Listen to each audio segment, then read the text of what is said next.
Hello, everyone, and welcome to another episode of Tree Actions, the Human Forestry Podcast. And alongside me, as always, is my trusted co-host, Tony Trussell.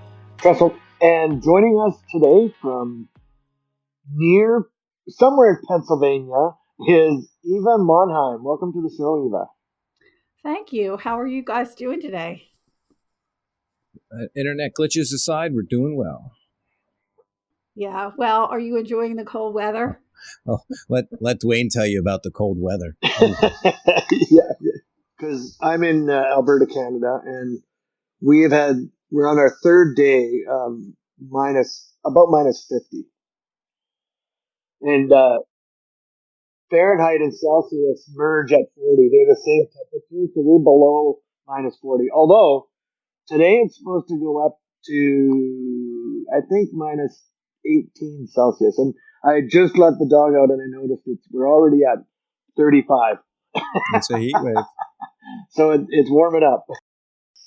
Well, we start every episode, and we're in case we do experience, or if there is weird sounds or breakups in this podcast, either we'll redo it, or if you're listening and you'll notice some of that, we just for your listening pleasure or information, we recorded this podcast in January of 24, and well, you just heard us talk about the extreme temperatures that some of us are experiencing, and we think it may be affecting our upload and our internet capacity. We start every episode by asking our guests the same question, and then it invariably changes and goes where it goes from there as far as the conversation goes. And that question is, we ask everyone to think back to their first memory that they can recollect of where they feel they had a connection or a meaningful connection with themselves and a tree or trees. I had written a book called Shrubs and Hedges, and in that I go back to my early childhood in a neighborhood right at the edge of the city. And it was a subdivision that used to be an old uh, dairy farm. And we lived on the side of the street that didn't have big trees, and the other side of the street had big trees because that was a piece of the farm. And there was a big, beautiful old maple trees, silver maples. And we had an old European neighbor who lived cat a corner to our house. It was in the older section of the community, and we would be invited to go over and pick the Chinese chestnuts off of the ground. And of course, this meant that we had to have special pigskin gloves to pick them up and to de-husk them and put them into a bag. And we were always invited every year to do this. And it was very exciting as a kid, with these prickly, spiny fruits. And we would put them into the bag after we pulled off the hulls and took them home. And then we would slit the tops and put them in the oven to roast and have them with a little bit of butter. And they were very, very sweet. And they also had in the springtime. We were also invited over there in the springtime for their yellow Queen Anne cherries. So we were able to pick those as well. So we go way back, but I mean, trees have always been in my life. And the one thing that I remember very vividly with the Queen Anne cherries after picking them, my mom was a really big canner. She did a lot of canning, and she decided she was going to make jarred cherries. When I say canning, I'm talking about jarring fruits and vegetables. She was going to jar these Queen Anne cherries. She did. She did a beautiful job. They were in quart jars, and as they were finishing up and they were cooling, and the tops of the ball jars were popping. That meant that they were taking. We noticed something very strange in the jars. All these little worms coming out of the cherries. They had worked their way out during the cooking process, and they were in. So my mom says, "Well, we're putting them on the shelf, and we'll just pick out the worms, and we'll just eat the cherries." And that's what we did. And so that was that was another opportunity to benefit from what a tree can provide. But as a young child, we also used to go to the shore a lot, the Jersey Shore, and my father knew all the farmers between between Philadelphia and Atlantic City, Wildwood, and we would stop at the farms, and invariably the farmer would say, "Hey, the Alberta peaches are coming in right now. This is the time." He said, "I have some stuff for you in the back." And the packing houses were really pretty darn amazing because they were taking the perfects and they were going to the supermarkets while the imperfects were going into baskets. And they were 3/4 bushel baskets. And he would say, "I've got a couple baskets for you. Do you want them? They're like $1 a piece." My father said, "I'll take all three of them. Take all three of them." So we put these three 3/4 bushels in the trunk, and we'd head home and on a Saturday, and Sunday after church we would roll up our sleeves and start working on peeling peaches and jarring peaches for the next several days. And so it was something that we did in the summertime, and then in when it got a little bit cooler, but we still were thirsty from playing outside, my mother would make this wonderful peach smoothie for us. And this is going back, I mean, I'm talking before anybody was making smoothies. My mother had the blender that makes smoothies. So we ate well. So the trees provided a lot. The trees provided a lot for us. And not just sustenance and refreshment and enjoyment, but it sounds like some pretty amazing memories. Oh, and I think the one of the ones I always remember, because my father, my we had a big pussy willow tree in the backyard, and in our religion, pussy willows are used in place of Palm Sunday.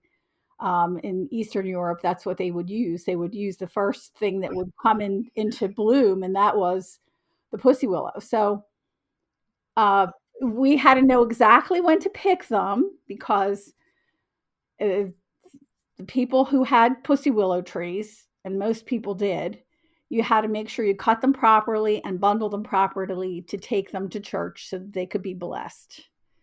And they would come home and then get put into a really big, beautiful vase, and then they'd be shared with other people in the church. And everybody got their pussy willows to take home. Then you would stop at the cemetery and put those pussy willows on the graves. And so it there was a ritual around trees, all kinds of trees, and even the lowly I want to say hibiscus syriacus, which is the rose of Sharon. We had one on our front lawn, and I remember that as a baby when I was about 2 years old. My mother would put me in the playpen out there, and I would love looking at the flowers and then the seeds that would fall off because the seeds look like little bugs, and then I would play with them. So there was a lot of tree business going on in our family. I talk about it when I teach tree appraisal. When I talk about the value of trees and how trees bring values in so many different ways. But we have not anyone yet on the podcast talk about it in relation to their own life or their experience. And one of them that was introduced to me is the connection that there is with trees and most religions of the world. There's various nuances and connections and a history with that's tied to trees. Like the tree of life being probably one of the most common, most obvious. But I hadn't heard of the Easter ritual with pussy willows being a spring, the sign of first life. I, uh, it's because it seems to be like a combination of, 'cause well, and I don't want to offend anyone here, but like the paganism of the pagan celebration of Easter or of spring or of that sign of new life and how that coincided with resurrection in Christianity. But it's almost a crossover of two different things in a way. But yet it involves a tree. Well, yeah, that the Beltane also in Scotland and England. I guess it was a Viking or Norse custom. Beltane, the first day that you could actually go and sail on your ship again, it was an important day too. And the trees always were the sign of when the ships could go back out to sail. And understanding all that as a professor, I think it's really important for me to be able to share those stories with students, because you can't make I know I teach ID, Woody Plant ID, and you can't make a human connection unless you tell a story about a human interacting with a tree. Um, and for them to understand fully what a tree can do for a person or a community or a society or another animal, for example. I had just been talking about the Cunninghamia lanceolata from China, and my student this morning said, "Well, what do you think the all the debris is from the tree?" And I said, "I think it's because it has a relationship with an animal that might be nesting, like a bird or a squirrel or some type of other animal. Like we know rats love palm trees. They love scurrying in those leaves that have fallen down and have created a nest of sorts. Or they scurry up into the tree and sleep over in the palm trees at nighttime. That's why they prefer you not to be on a beach at nighttime. Um, Really fascinating stuff like that. The connection, the interconnection between people, animals, and trees, and of course, plant material. And I think we've gotten really far from that from a human society, in especially those people who live in a city that have never been in a forest or have never been in a park where they could actually go and interact with a tree. But I think that that's something that we really need to do more of, and encourage it, because when someone climbs a tree when they're very young, they never forget how important a tree is to the human soul. That tree continues to provide a connectivity to nature and to spirituality. There's so many people that like trees are just kind of objects, right? Like they're just, it's, something that you see it, but you don't really think much of it, and they don't realize those connections. And then when you have those connections, it just kind of changes things, right? And I know from my own experience, I've never really, my dad came from a forestry background, went right into arboriculture like the year I was born. So trees were always like a big part of, like it was a point of pride in the family to be able to identify a tree.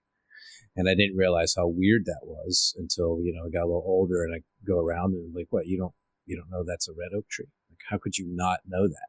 Like it was just totally foreign to me that you couldn't possibly know the name of that tree. It's just, well, it's just a tree. And like, it still annoys me to this day when somebody sees like a shrub or a bush and they call it a tree. It's like, it's not a tree, it's a bush. They're different things. It's just, and you're right. I think that so many people have lost that. One of the things that I learned from the native people here is that when we honor all living beings, whether human, animal, plant, fungi, bacteria, that we honor ourselves in our space and place on earth. Unfortunately, we don't have that. We don't teach that, and we don't express it, and we don't encourage it. I get really annoyed when someone says to me, "Oh, you can't anthropomorphize about trees because they don't communicate and they don't think." And that's a bunch of nonsense as far as I'm concerned, because trees do think and they do communicate, but just not like us. And we have this arrogance that we know everything, and we don't. We're just finding out now the connectivity between the soil and the microbiome of the earth and how living it is. We thought it was dead. It was a rock. It's not living. Of course it's living. A rock is living. A rock is always moving and changing shape and shifting, and we just need to be more conscious of where we are and who we are on the planet.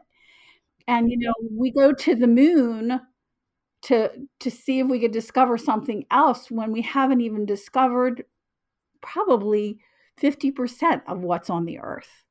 Maybe that to me just is annoying. Yeah, I, I hear what you're saying. I relate and agree on many levels. Uh, you were talking about a tree that, and I was asking if it was because of the blooms or what it was that they were able to sail with. Now, I'm sorry if you've already answered this because you went back to the. Oh, it was probably a willow. It was probably a willow because the willows, even in the cold climates, are the first ones to come out. They'll show their buds, and there's a reason for that too. Think about the um, the flexibility of the plant and the sap running into the flower where the flower is, and of course they're typically pollinated by wind. However, I am sure that there's something that's out at that time of the year, even if it's cold, to do some pollinating, even though we think it's just wind pollinating it. But you were speaking. I think you were saying something about the Vikings that they could take the. Was that a willow flower then, or?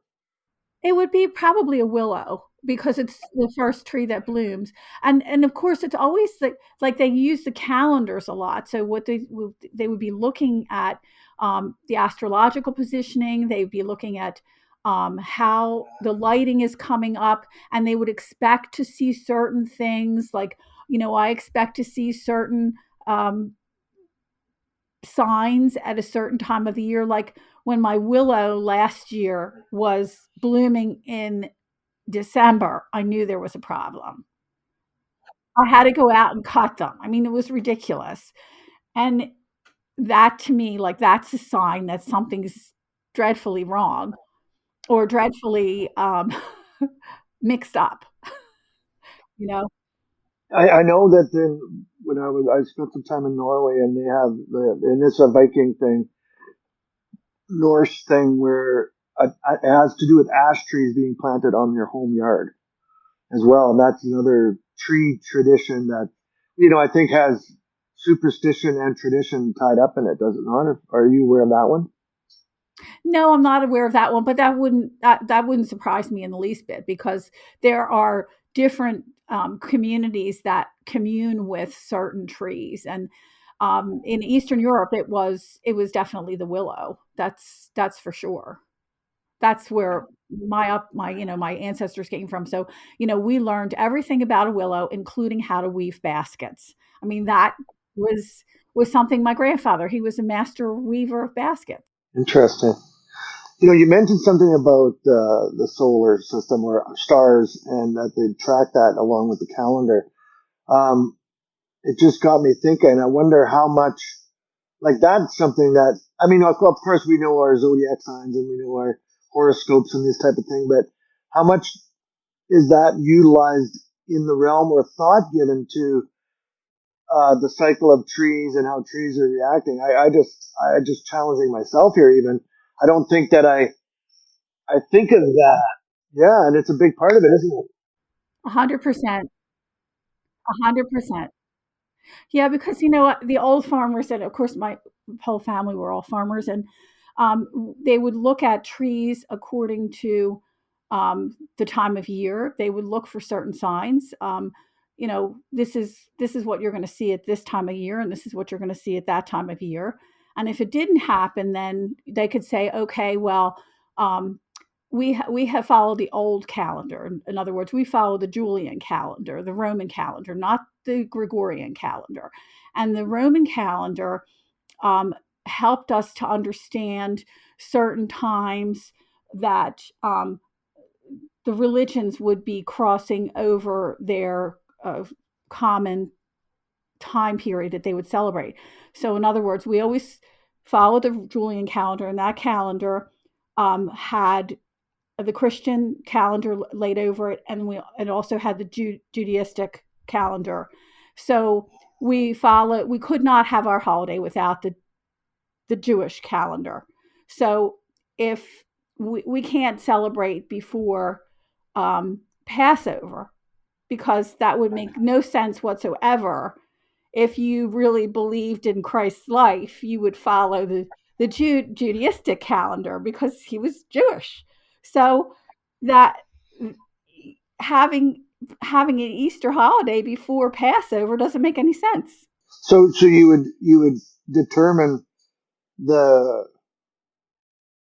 time of Passover by using the stars and plant size.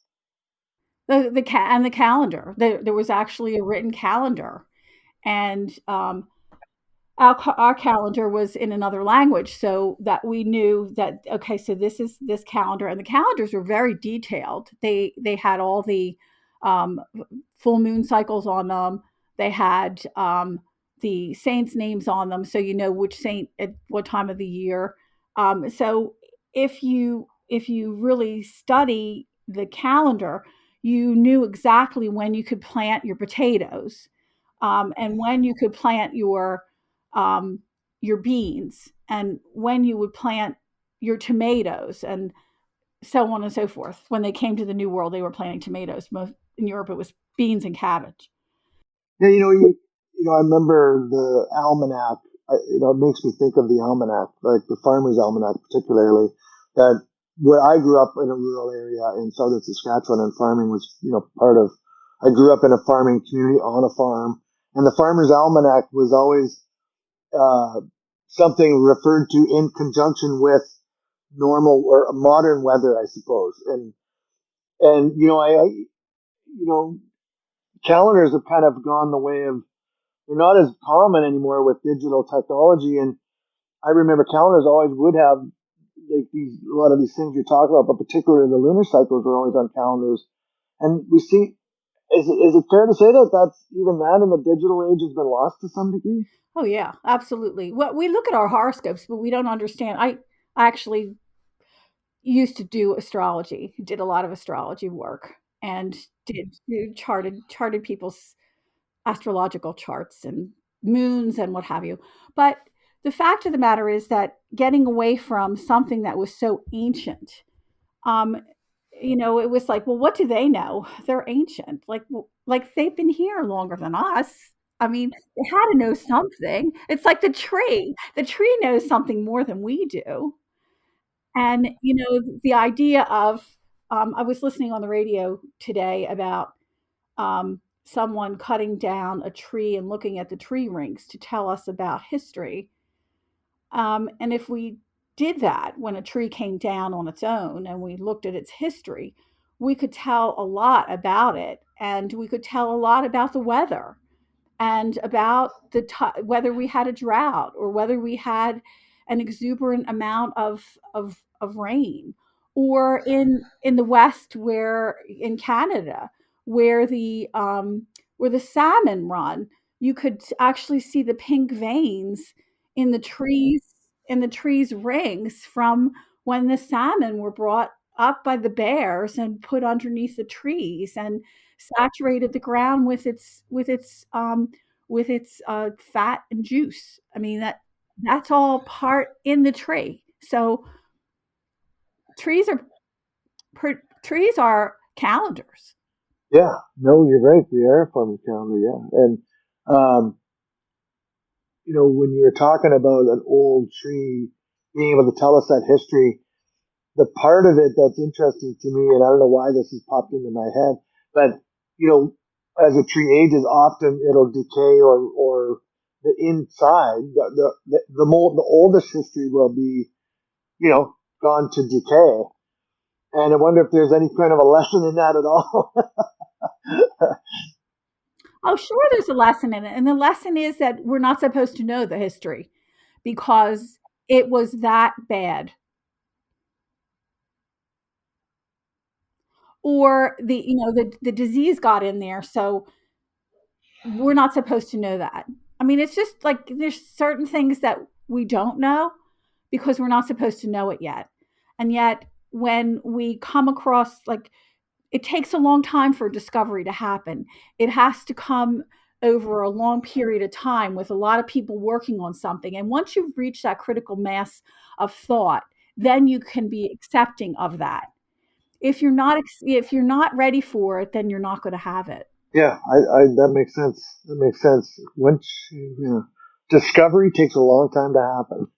Well, and you have to, and then the people have to be ready for it too. Like I'm thinking about people who had knee problems when I was a little girl. The older people who kind of walked around on their canes, and I think to myself, well, now that I have knee problems, and all of a sudden I'm seeing all these inventions for knees, and I'm thinking, how did we get so many inventions all at once? Well, guess what? We had to go through a long period of time before all these inventions were created for us to be able to enjoy and to appreciate. So, that's what I'm thinking. And it goes the same thing with trees. Like, I love the idea that we could use lasers to mark a tree and say, look at that disease up there. Use it as a marker to say, talk about the tree from the earth and not have to climb it and say, take a look up there at the canopy. See that how it has an arch to it, or see the point. There's a growing point up there. Using a laser, which we couldn't do before. The idea of showing someone the branch that needs to come off with a laser. And that whole idea, well, we couldn't have done it until we had the technology for it, or the high lift. When I was working with a company over in Europe, I noticed that they're using high lifts all the time now, platform lifts, for tree work. We have the bucket truck, but they have the platform lift. And how long did it take to get a platform lift? Technology wise, how long did it take to get a hydraulic to get up in the tree? All of that that's a miracle to me. Those are miracles to me. Those are all miracles. They happen because we want to learn, and we want to do better, and we want to think about safety. So we invent something that has a shut off button. So I'll give you an example, something really interesting. My father worked in the car manufacturing, and there was a company. It was the largest manufacturing company in the city of Philadelphia. It hired 15,000 people at the time, back in the 40s, 50s, 60s, and into the 70s.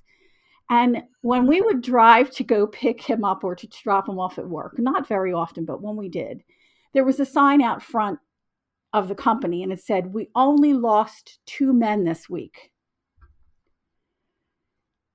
They only lost 2 men to death that week.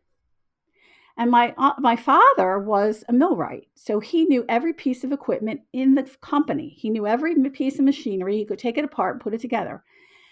And the one day he's fishing a man out of the press and says to the owner of the company, "We need to have shut-off buttons on machines." They didn't have shut-off buttons. No shut-off buttons. And the guy says, "You think you can invent one?" "Yeah, I'll put a shut-off button on." He said, "Because I'm tired of digging people out of the machine." That was the only time the machine went off, was when somebody was stuck in it. And then they would have these little safety little messages, right? They'd have these little safety.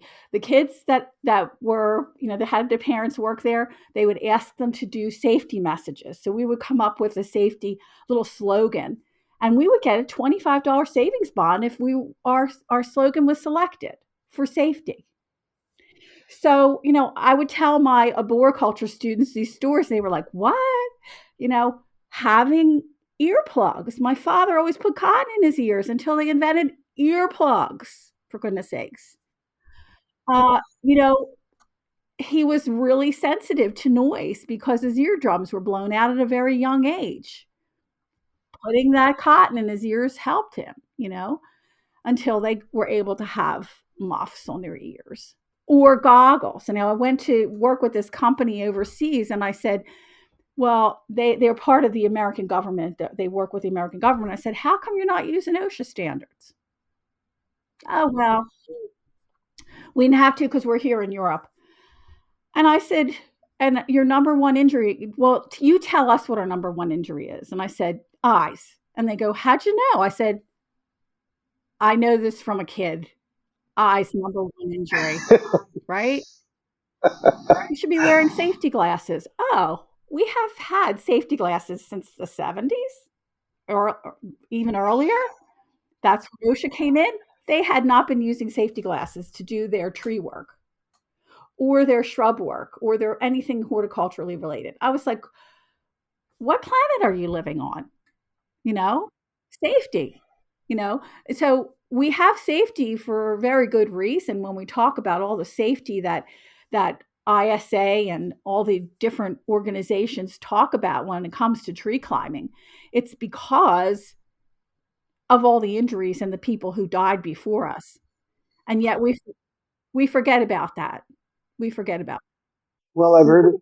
I remember listening to an instructor one time, and I've used this shamelessly many times myself, where it said these rules or these standards or these guidelines or whatever you want to call them, they're written in blood.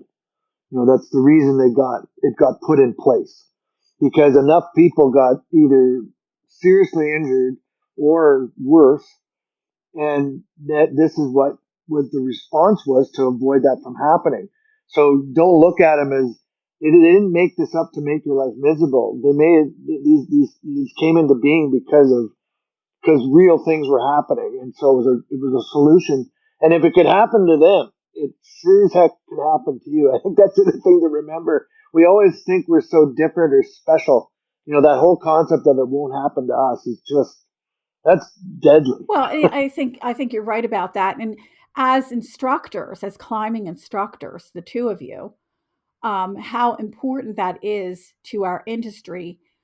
The act of understanding how to climb a tree, how to honor the tree, and how to care for that tree through compassion. And yet sometimes we don't have compassion for ourselves. Yeah, well, I think that's a big statement, because something I think I've learned later in life. I wish I may have learned it earlier, but I didn't. Was that the degree that I'm able to have anything for myself, love, care, compassion, being the topic right now, the degree I'm able to have that for myself is directly proportionate to the degree that I'm able to have it for others or anything else. And it really has to start with you, and that's a tough. That's a tough one to it's almost well, for me it became almost a mechanism of self-medication, I guess I could say, or it was a default, like I would pour out what I lacked in myself, and it's almost a sign, but it's a difficult one to come to realize. Well, and when you do, you want to share that because, and people may not be listening, but if it falls on the ears of those that are listening, that makes a huge difference, so that they don't have to make the same mistakes you did. And that, even, when you're teaching in the classroom and you just say, how many of you have ever experienced whatever it is? And, half the classroom has experienced it and never want to have that happen again. The idea of that. And the other half of the classroom say, that's crazy. Why did you do that? Because you knew XYZ, because they were already informed, right? They were already informed. It's a beautiful way to teach something. We call that type of question an enrolling question. And any question that starts with how many of you is just a great teaching tool. It is. It is a great teaching tool. And, as instructors yourselves, you know that you want the best for the students you're training, and you want them to be the best that they can possibly be. And so in doing so, you have to bring out the best in you to share that with them. And I think having schools like yours are critical for the success of our industry.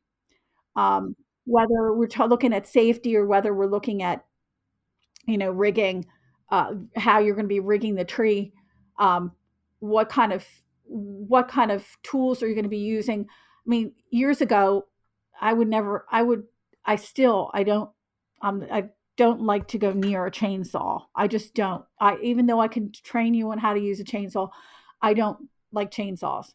I've seen too many people go into emergency rooms with the blades stuck in their stomach, or they're hauled off because they cut their leg. I mean, I've seen it, and I've heard it from doctors in emergency rooms. Number one thing after a storm is chainsaw injury.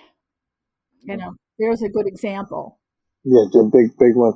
And I think it's important to remember a point you made earlier about discovery, and that is, in order for something to land, the individual, or in this case, your student, you can't control whether they're in the right place. Like you said just a few minutes ago about them able to hear it, and that's something that I didn't know. I would get frustrated, and I would really try. I maybe would try too hard to impart what I thought I needed to, in order for everyone to understand. But some of it's just people being in the right place to hear, and they'll hear it when they need to hear it. Hopefully, soon enough or before something bad. Right? I had an experience the one time where, it was just before I left the university, and I was in my woody plant class, and I walked in, and I said, I just want you to know that none of you are here by accident. You all chose to come here consciously or subconsciously.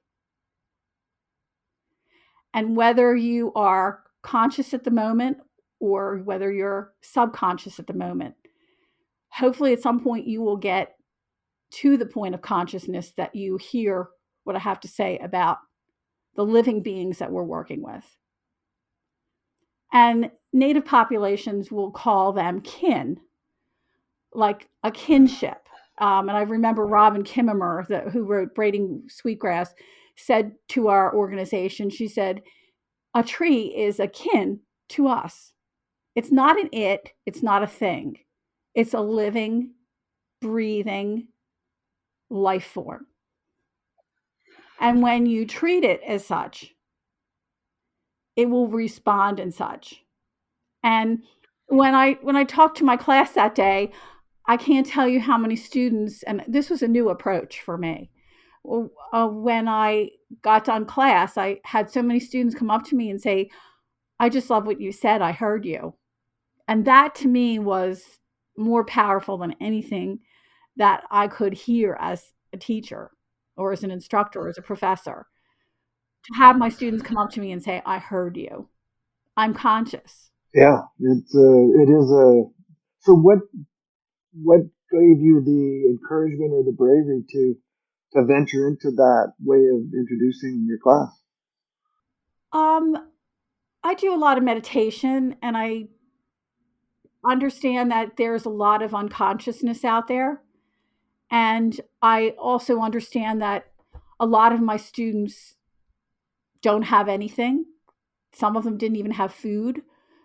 They had to decide between rent and food, um,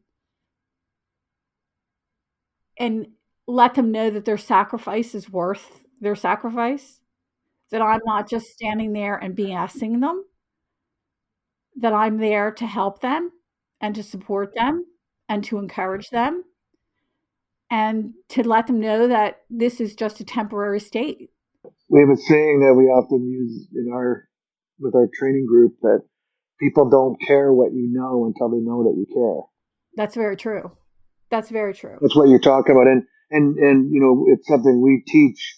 Tony and I are involved with training trainers, and it's one of the lessons that we try to impart is that you have to try to convey that, and that's what you did in that class. Is and people can listen and hear you when they know that you're coming from a place of openness, honesty, vulnerability, and willing to be brave enough to say that. That's a I think it's what I call the having the heart of a teacher, and I think anyone that people have connected with, whether it be a pastor, a coach, a teacher, someone in a leadership role like that, where that imparts that, I don't know, that energetic feeling of they care for you, and you can know it through their words and their actions. You always hear more what they say and are able to learn. Yeah, and I also think that when you're making the connection doesn't disappear. It's not it doesn't end.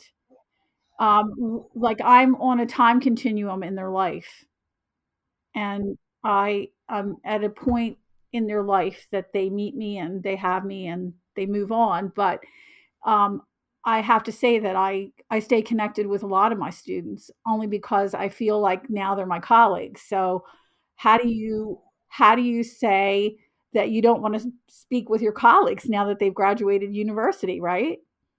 You stay connected, and not everybody is going to stay connected because not everybody's going to stay in horticulture or in woody plants or in teach in anything to do with the living world.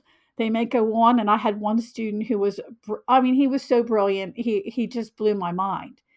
And one day I got a note from him, and he said, "I'm so sorry. Um, I I haven't been in touch, but I feel bad because I'm not in horticulture anymore." And I said, "So what are you in?" And he goes, "I'm developing software." And I said, "Then develop software. That's your calling. That's where you're supposed to be. I don't care what you're doing in your life as long as you're happy and you're making a difference." And after that, it was like we talk occasionally on LinkedIn. Well, and encouragement. I think that's another true heart, like people that have the heart of a teacher, instructors, or people in that role. You're happy for others who are in finding what fulfills them and what makes them happy. It's not fulfilling your expectations. It's them fulfilling their own destiny, and knowing that they're doing that. That's probably one of the greatest satisfactions you can have in any interaction with a human, is knowing that they're on purpose. Absolutely, and encouraging them. It's just like when we have children, and our children, we don't know what they're going to be when they grow up. We have no idea, and the last thing I want to do is impose my ideas on what they should be on them. And I would have never expected to know what my children would do until I see them now, and I see them very successful, and I think, wow. Yeah, yeah, I can relate to that for sure. Tony, there's so many parallels here to some of the training we do with trainers, particularly, but you haven't weighed in a few minutes, and you obviously, well, I can certainly see why you invited Eva to join us on the podcast, and I'm having a wonderful chat. But what I'm curious what you have to say at this point. Yeah, I think you made a comment that, referencing back to Robin Wall Kimmerer, one of my favorite authors, but the tree's a living thing. That's, as an arborist, as a tree climber, I think when you come to understand that, you cross a threshold, right? Um, having grown up in tree work and being a climber, I think, and I know from my own example, but I know a lot of people get involved in the work, especially tree climbing or tree work, from the technical aspect of it, right? They like to be at height or something. They like the gear, the ropes, just the challenge of moving through space in 3D like that is different. And a lot of people get drawn to it, but that will only go so far, because ultimately, I tell people this all the time as a trainer. I can teach you how to climb up a tree and move around and be fairly competent pretty quickly, right? But you're up there to make a cut. right? You're up there to perform a job or a task that has to benefit the tree. If you can't do that, then just stay on the ground. So many arborists get so wrapped up in the gear and the technique that they don't know how to make a good cutter. They don't understand compartmentalization. They don't understand wood. They don't get into this. And when they cross that line is when they start to get curious about that. And when they start to get curious about that, then their climbing changes and it gets better. And it's one of those lessons that I've told a number of people, and I don't think anybody's believed me yet until they've actually experienced it. But I saw it in my own career. It's like, you got a certain technical skill level.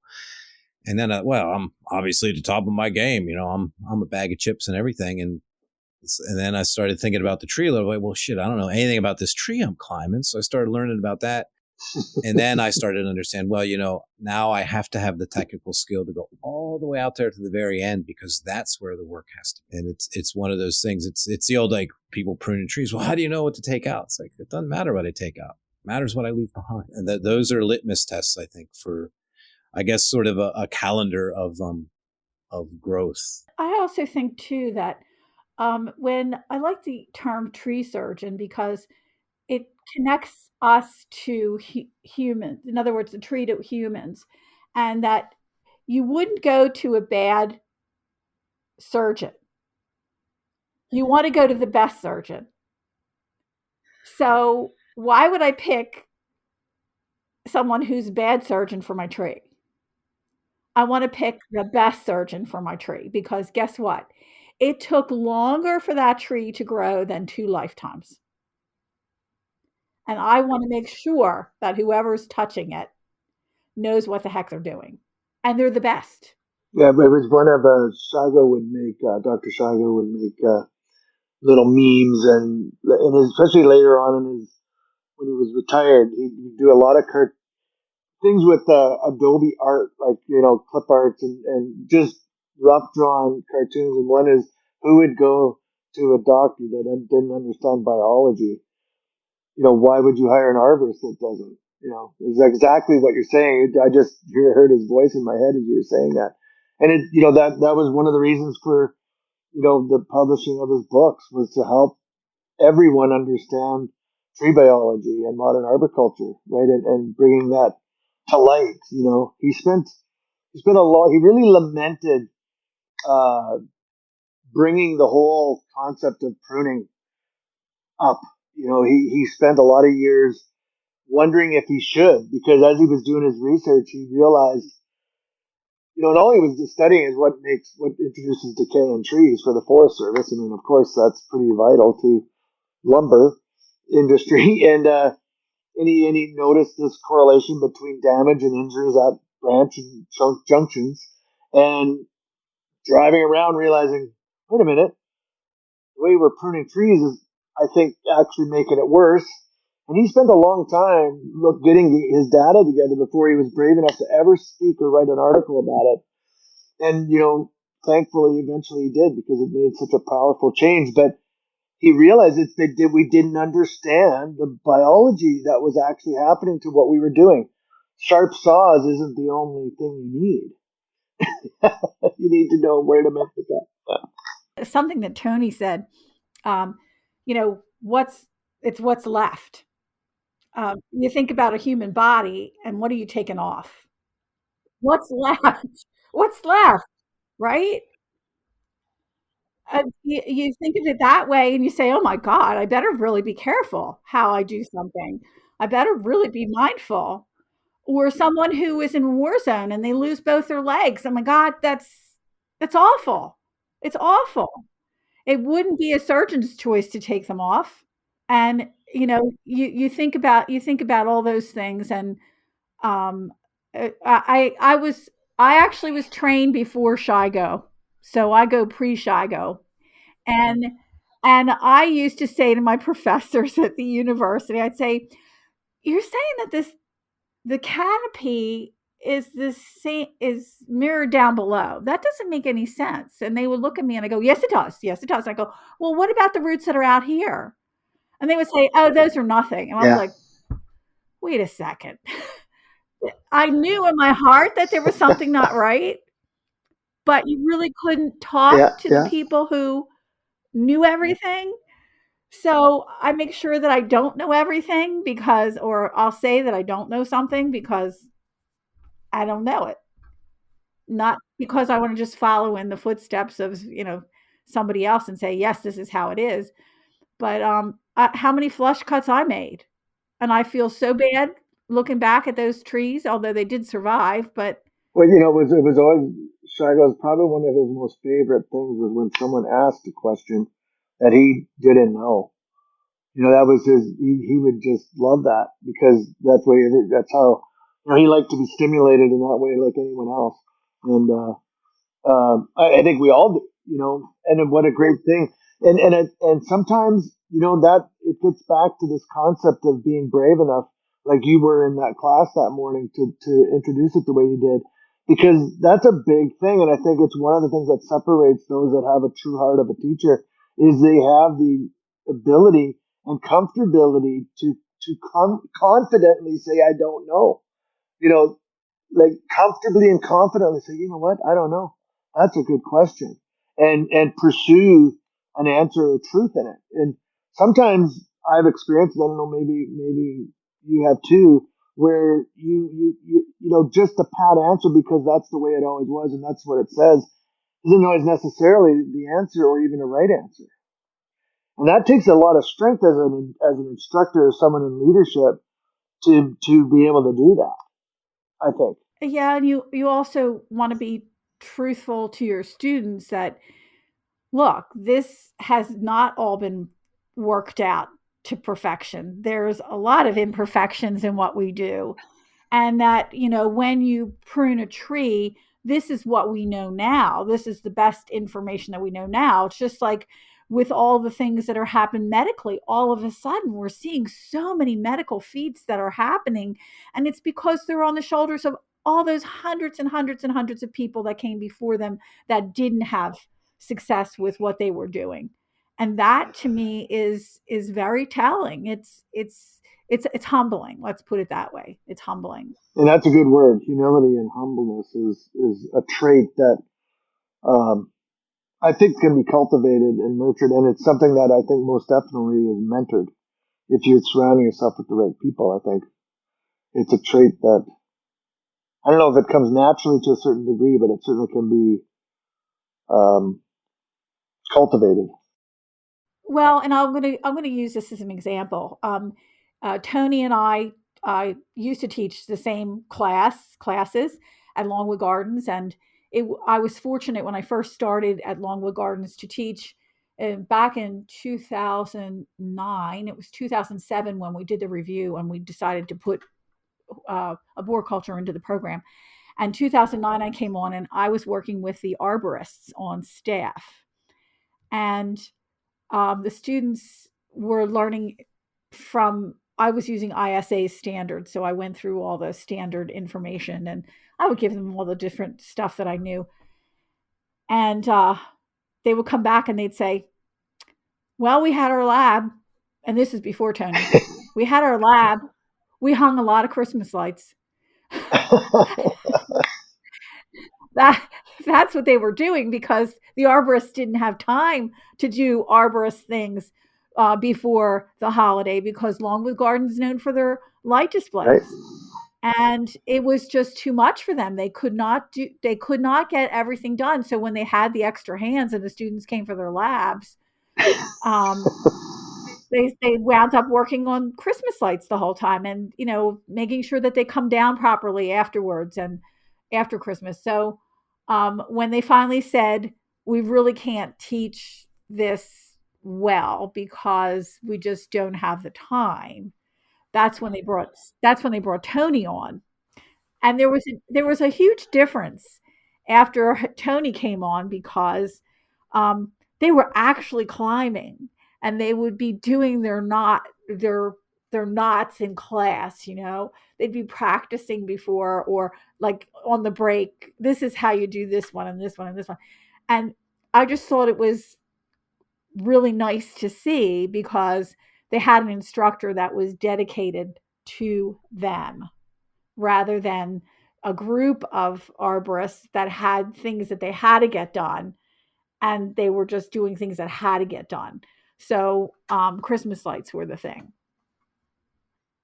So Tony, yeah, there was a big change when you came. Oh, thank you. I appreciate hearing that. I've always, when I came on board, my goal was always just to show them how you can see arboriculture through the lens of a production arborist, because I thought that you were giving them an excellent viewpoint of seeing it from, the ISA standpoint and the classroom standpoint and Yeah, the on the academic, ground, for on lack the of a ground, better word, yeah.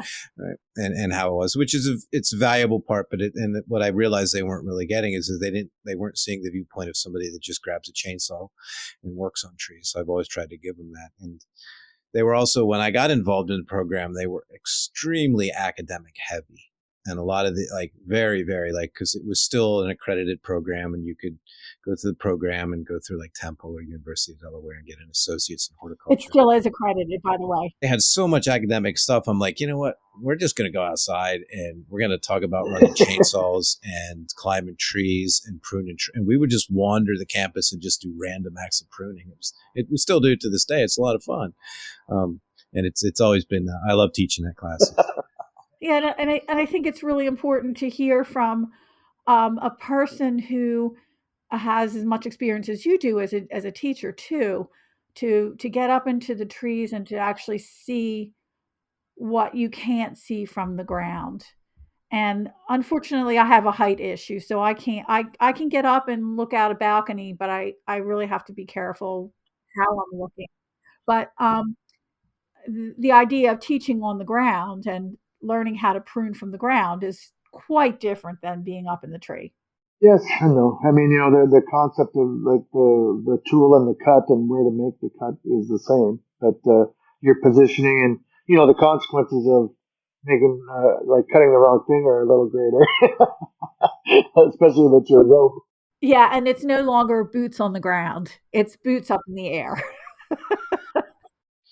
Well, I think one of the things I've really noticed teaching students like that to climb, and very rarely do they have this. Usually, when we hang in a tree, because I'm literally hanging in trees, it's the first time they've ever done anything like that beyond being a kid and climbing an apple tree or something. And when they get up there and they start, and the wind blows a little bit, and you're moving with a tree, it changes their perspective. Because now you can experience the tree. Now you can experience the world like the tree is experiencing the world, right? And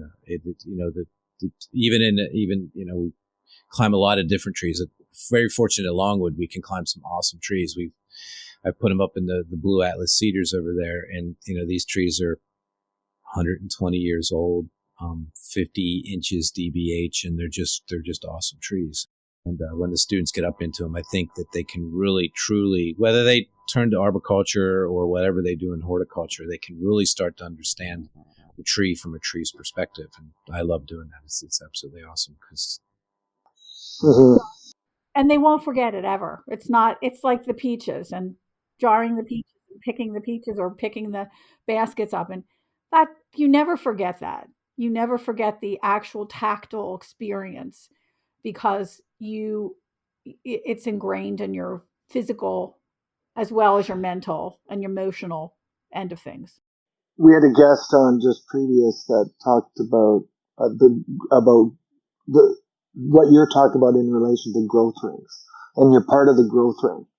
That experience is embedded in the growth ring of your life. It's part of you, and it'll always be there. Under other layers of rings, but it'll be there as a growth increment. It's an increment of growth, which Shiga would always get frustrated by or quip about the term growth rings.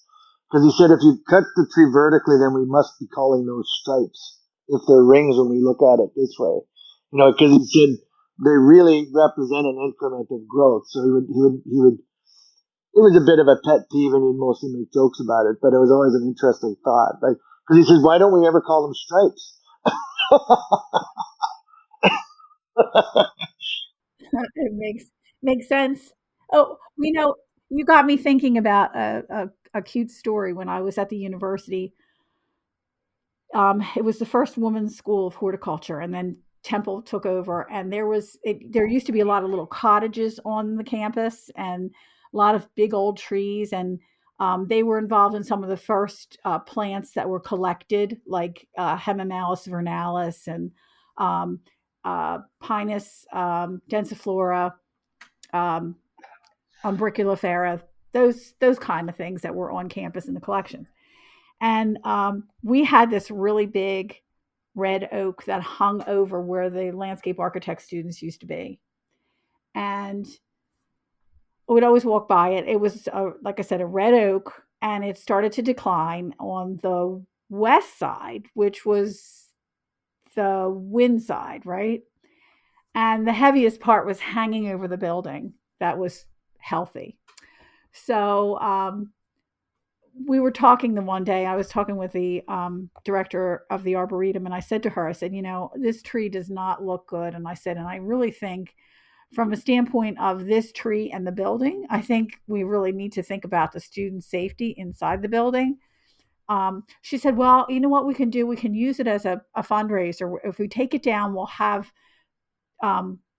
things made from it, like bowls, and because it's so big. And the across was over 6 feet wide, the trunk.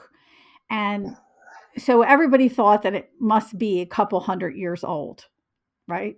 So everybody thought that's a couple hundred years old. It's been here before the school started.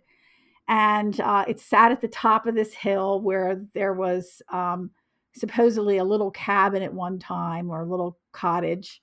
And there was also a alley of nut trees, pecan on one side and walnut on the other. And so the tree finally came down. And when we went to count the rings, they took a cookie of it, and it sat outside my office door. And we started to count the rings. And there were only 98 rings. And every one was equal size, except for about 20 years earlier. It started to get tighter and tighter and tighter and tighter. Well, we discovered that the time that the cottage was taken down and the septic system was removed, the tree no longer had its sustenance. So here was the tree that everybody thought was a couple hundred years old. And when you looked at the rings told you everything. Yep, and not only that, the whole concept of roots and where they are. Exactly. And who's feeding them? And who's feeding them? Yeah. Where is it getting its stuff from? Yeah, it's something I try to impart that concept, because so often we think, well, a lot of the literature, and you think about nursery production and you think of trees as individuals. It's easy to imagine that the drip line and around that zone is where most of the roots are. But as trees age and mature, and there's all sorts of examples where you see roots. What do you mean the roots are 10 feet down in a sewer? Huh? No, they don't grow down there. Well, no, they do, because, you can clearly, I don't know how many plumbers are going to tell you, I don't care what you say, the roots are down there, man. And, they're going to go where they need to go, and they may find 90% of what they need in one spot. They're not going to go traipsing all over the landscape looking for more. That's you're absolutely right. Trees. Some of our trees are constructionists, and some of them are deconstructionists. I like to use the example of Paulownia here in Philadelphia. Paulownia is used by the licensing department and housing, so that when you see a Paulownia in the chimney, it's a takedown, because the top if the top is in the chimney, the root is in the basement, and it's affected the whole structure to make it balanced. So I think that's really a pretty cool example of, here's a tree that tells you it's going to go where it needs to go to find its water. And if it can get through the foundation, it's obviously cracked. Exactly. Exactly. So it's really funny, but trees are just they're miracles, and they're magical. Reminds me of a story. We had to do a sycamore removal, and it was next to a pretty old stone foundation house. The house was early 1800s, mid 1800s, and the sycamore tree. And it had in this part of the world, anthracnose hits things pretty hard, and it hits sycamore trees. And this was a true native sycamore. It wasn't a London plane. Anyway, the owner insisted on it coming down, and ended up taking the tree down. I told him, I said, you're going to have water in your basement. He's like, no, it'll be fine. It'll be fine. And we took the tree down and back doing work on the property the next year. And he's like, you know what? You were right. My basement floods every time it rains. I'm like, that tree and that building probably grew up together, literally. Right. And, a tree can transpire thousands of gallons of water a day, especially a sycamore tree, because sycamores, they'll photosynthesize through the bark as well as. So it's like that tree was just pulling water out of the ground. So the tree and the house were like a pair. And then he took one part of it away. I said, you got problems with it. And his foundation was falling apart. Not only did he have to pay for the removal, now he was spending thousands of dollars to fix his foundation. Trees have all kinds of associates, not all of them alive, right? This one had a house that was its buddy. Yeah, that's very true. That's very true. And there's lots of stories like that, Tony, where you have a tree that comes down. There was a guy that had a silver maple. And he was a client of mine when I had my flower shop, and he came in one day and he goes, my basement's flooded. I go, oh, so when did you take down your silver maple? And he looks at me and goes, how'd you know I took it down? I said, well, you never had any flooding before. So it had to be that you took down your silver maple. He goes, I never thought of that. And he couldn't figure out why his basement was flooding. Yeah, I think, and it falls right in line with that concept of discovery, or when there's enough critical mass or enough people thinking about the same things, it's almost like an energetic field that has to, and when that all of a sudden clicks, then it makes sense. But if you talk about it 20 years previous, it's just, nobody's got a place for it. And there's a few of us crazies out there that probably had a place for it, but you can be ahead of your time sometimes on things, I guess. Absolutely. And the people aren't listening. So, I mean, you could talk all you want, but those ears are closed. They haven't heard you yet. Yeah. I wonder, I'm really curious where you would put society, or where we are at now as a civilization, maybe is a better term, in our progression of understanding this concept of connection to not just trees, but all living things in the energetic fields that are around us all. It depends on where you are on the earth. Okay. Is that because of the earth or because of the conditions that people are living in? It has to do with the mentality of people. And that's influenced by your ease of living or hardness of living. What influences that, would you suggest? I would say that the easier you're living, the less connected you are. Wow. And the people who are struggling in what we would classify, and I don't like to use the word third world countries, but countries that don't have what we have, they're far more keen on understanding their environment because they have to. Where does that fit in the philosophical mind of Tony? I agree. I think that there's a certain level of comfort that modern living can give you that is actually detrimental, right? When the only reason it frosted last night is because the backup camera on your SUV isn't clear, is a sad state of being, right? Because, just a simple thing like the frost in the morning is a part of the cycle, right? It kills off insects, and it changes the way that, that the whole everything goes. And just, if you can't see that, like if you're not aware of that, I think I would agree. I think that you can get too comfortable, rely on too many things that draw you away from, just seeing a sunrise or a sunset. Yeah. Right?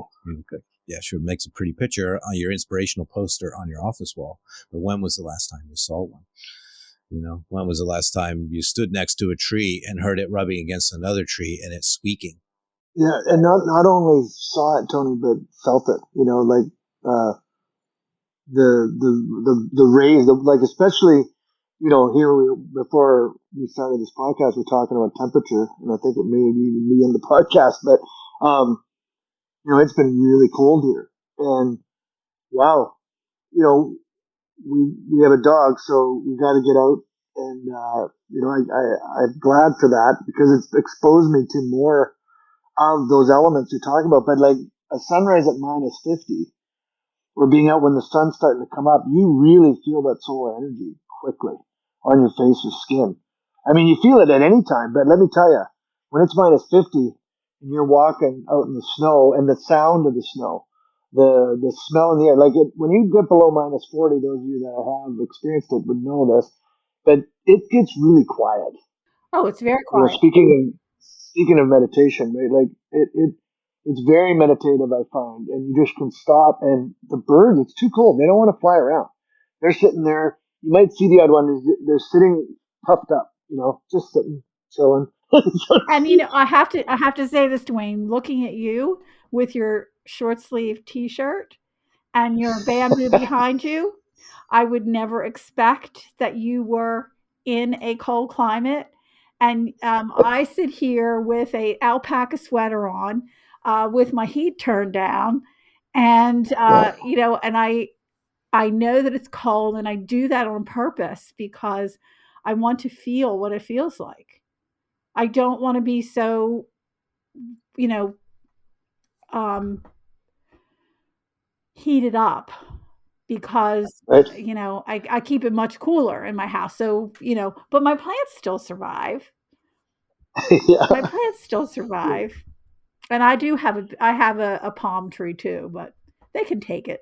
Yeah, it's the fire's going, and I'm looking at it, realizing I need to put more wood on the fireplace because my feet are quite chilly right now, and I'm gonna I have one more call to do after this, and then I'm it's been several days because of the cold that I haven't gone on a usual particular part of the valley trek that I do on a very regular basis, and I'm gonna do it this afternoon because of the temperature is going up to -20 from -50, so that's my opportunity. Well, there you go. I'm going out and doing my walk. I'm going out Yeah, and doing my walk because I just feel yeah, like, if you get out and you get that chill in your nose, um, it does something to you. it does. And I think your comment on uh, the correlation between comfort and realization or connectiveness is quite makes me think about adversity or stress or hardship and the connection it has and the importance it has in our development as people. And if you take away all of the difficulties of normal life or of life period, you really you miss something. It's like a tree that would be never exposed to wind or weather or insects or stress of any kind, heat, cold, what drought, it's not going to be as strong and it'll fall to a lot. It won't be able to withstand the hardships that come along. And I think as humans, we have the extra ability because it makes the warm days that much warmer and that much sweeter, because you experience the spectrum. And there's something about experiencing spectrum that changes is what makes the experience, I think. And that's why those that when you're in hardship, you have a different resiliency and strength. I mean, I suppose there'd be a limit to that again because you need some reprieve from it at some point. But it's the variances and those ups and downs, or those hot and those cold, but that duality concept that creates resiliency and strength. And I think you're right about that. And I think about the resistant wood when you cut a tree down and you see that resistant wood and you say, "Wow, that tree really had to resist a lot." yeah, And yeah, you look at the pith of the tree and you say the pith is like 6 inches from this end, and it's 22 inches from the other. yeah, Then yeah, you exactly. realize how much, but then there's people who don't realize that they're under stress or that they are stressed because they have nothing else to compare to. So Right, your stress is different than my stress, different than Tony's stress. It right. depends on what you're used to and what you compare and what you hope to get out of life. And a lot of it, I think, is how you perceive it too. Tony, you make the comment about observing obstacles as rather than hardships, but opportunities to learn new ways of how do you put it, coping or dealing or managing, right? Yeah, I mean, it's so much of life comes down to your interpretation of it. The obstacle is often the way. When you meet somebody that's just a disgruntled pain in your ass, well, that's just an opportunity to learn how to deal with people that are disgruntled and a pain in your ass better, right? Or maybe the words you say change their perspective, right? So often the obstacle is the way, and it's that the opportunity to challenge yourself and be tested daily is important, right? And I think that back to the creature comforts thing. I think some people seek these creature comforts, but they're probably not benefiting from them as much as they could if they would be just slightly uncomfortable. You don't learn things when you're comfortable. You learn them when you're uncomfortable. That's true. Spoken like a true philosopher, Tony. And you don't make, and change isn't stimulated by comfort. Rarely, The human condition is to crave homeostasis, right? To want to stay still. So, to have that dynamic equilibrium balance itself out. But it's not a state of growth, right? Growth can only happen with the change. And it's, the analogy of a tree is perfect, right? Trees stand up well in winds and storms because they've experienced winds and storms. There's no other reason for it, right? A tree on the moon would just blow right over on Earth, right? Because it didn't have it just doesn't work. Doesn't make it a bad tree. It just means it's never been tested. Yeah, that's a good way to put it. They stand up because they've been put through the hardship. That's exactly right. Yeah. And it's the same with people. Another analogy of the human forest and how we can relate it to our own lives. Well, I thank you so much for having me on. I do appreciate it. It was nice talking with the two of you. Yes, well, likewise. And it's a natural segue, Eva. It's funny. We get to this time frame, and it always is a natural ending. And I'm sensing the same energy you are. And I also want to thank you. It was just been a wonderful, meaningful, intelligent conversation. And thank you. Oh, you're welcome. And again, I hopefully I'll see you around, Tony, because we haven't had many meetings at Longwood. No, I usually see you at the dinners the education department sponsors, and that's about it. But yeah, hopefully I will. Yeah, it'd be awesome. Well, take care. Enjoy the cold, crispy weather. Yeah, I will. And look forward to spring. There you go. Take care. All right, thank you. Bye for now. Thanks so Eva. much, It was a wonderful talk. Bye.